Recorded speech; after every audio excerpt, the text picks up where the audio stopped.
5. The collapse of humanistic power. In an important study of the modern era, Harvey Gross observes, "We no longer have heaven, but we do have history." It was in Hegel that this deification of history came into focus, and it was Hegel who wrote also of the duty of philosophy to establish, quote, "a new religion," end quote, and the form it took was one in which history was God and Hegel was its prophet. The historical process was deified by Hegel as Geist, or spirit.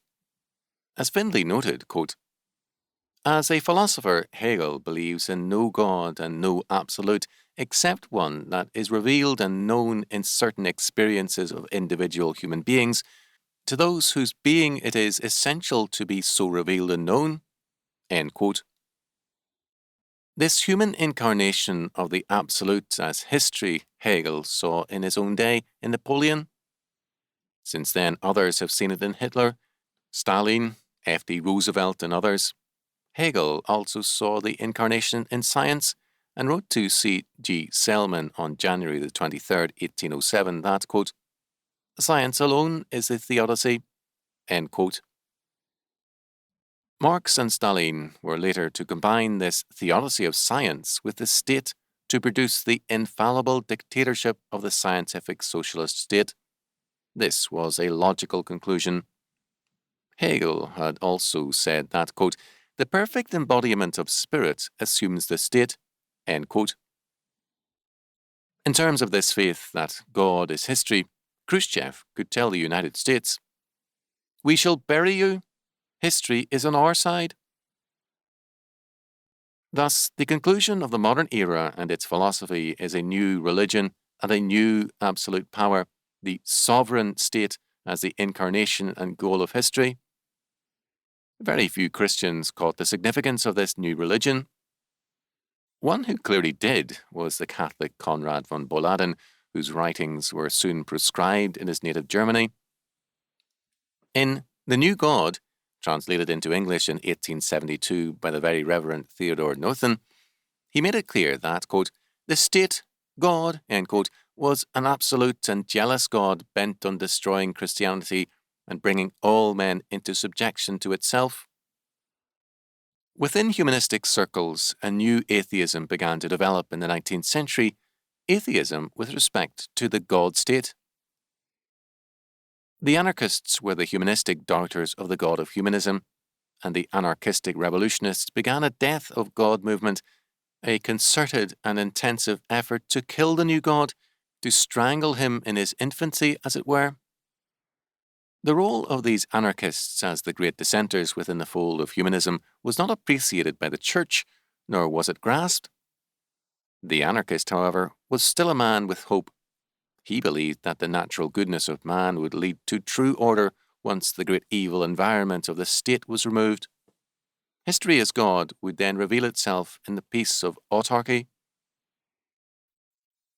One man went beyond the anarchists. As Harvey Gross points out, Nietzsche saw the end of historical existence, the death of the new state God and of historical process. In Thus Spake Zarathustra, Nietzsche attacked two gods, the God of Scripture and the God of humanism, the historical state. He described the state as the new idol which roars, quote, "On earth there is nothing greater than I. It is I who am the regulating finger of God," end quote. Nietzsche's faith in life as the new hope of man steadily gave way to a suicidal negation of the new and old gods, to a view of the Superman as the great naysayer, the negator of all things whose life is, in essence, a studied contempt for life, God, state, and humanity, and an affirmation of what has been called evil because it represented hostility and increasing opposition to all that is called good, to all that is law and order. As Nietzsche declared, quote, "Man is evil, so said to me for consolation all the wisest ones. Ah, if only it still be true today. For the evil is man's best force. Man must become better and eviler. So do I teach. The evilest is necessary for the Superman's best." It may have been well for the preacher of the petty people to suffer and be burdened by men's sin. I, however, rejoice in great sin as my great consolation. Such things, however, are not said for long ears. End quote. The Superman is one who sees that historical process is vanity and the ideals of men illusions, and so he attacks unceasingly all hope in history or beyond history. This Superman, of course, is Nietzsche himself, whose one ideal is the projection of himself as the great Superman who is beyond all faiths and all illusions. In Ecce Homo, Nietzsche declared, "The very last thing I should promise to accomplish would be to improve mankind. I set up no new idols. I only want old idols to learn what it means to have feet of clay. To overthrow idols, the name I give to ideals, is very much more like my business. In proportion as we have invented an ideal world, we have deprived reality of its value, its meaning, and its truth. The true world and the apparent world, in plain English, the fictitious world and reality, hitherto the lie of the ideal, has been the curse of reality. By means of it, man's most basic instincts have become mendacious and false, so much so that those values have come to be worshipped which are most exactly antagonistic to the ones which would ensure man's prosperity, his future, and his great right to that future." End quote. Nietzsche declared total war on all things and predicted that his influence would lead to total war. Wars, whose like have never been seen on earth before, politics on a grand scale will date from me. End quote. Moreover, he declared, "The sight of man now fatigues. What is present-day nihilism, if not that? We are tired of man." For Nietzsche, the old order of assassins was, quote, "that order of free spirits par excellence." End quote. The true Superman is the absolute assassin of man. As a result, Nietzsche held, our first principles: no God, no purpose, limited energy. We will take good care to avoid thinking out and prescribing the necessary lines of thought for the lower orders. End quote. For Nietzsche, because all things pass away, they deserve to pass away, including man. As Gross saw so clearly, Nietzsche's, quote, myth or eternal recurrence, end quote, was not a philosophy of history, but, quote, a philosophy against history, end quote. This new atheism, against history and its incarnation, the state, appears also, as Gross points out, in W.B. Yeats's poetry. The Second Coming depicts a grim future. Anarchy becomes total because there is now no centre and focus to life, and bloody strife becomes the rule. Meanwhile, the, quote, rough beast, its hour come round at last, slouches towards Bethlehem to be born. End quote.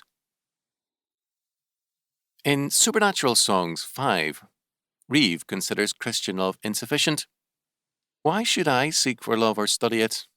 It is of God and passes human wit. I study hatred with great diligence, for that's a passion in my own control, a sort of besom that can clear the soul of everything that is not mind or sense. What was an academic faith with Nietzsche and Yeats became, in the 1960s, an enacted creed with students everywhere. Total hatred, suicidal causes for the sake of defeat, and a warfare against history. The new God, the state, was savagely attacked by the new atheism of the establishment as the incarnation of all evil.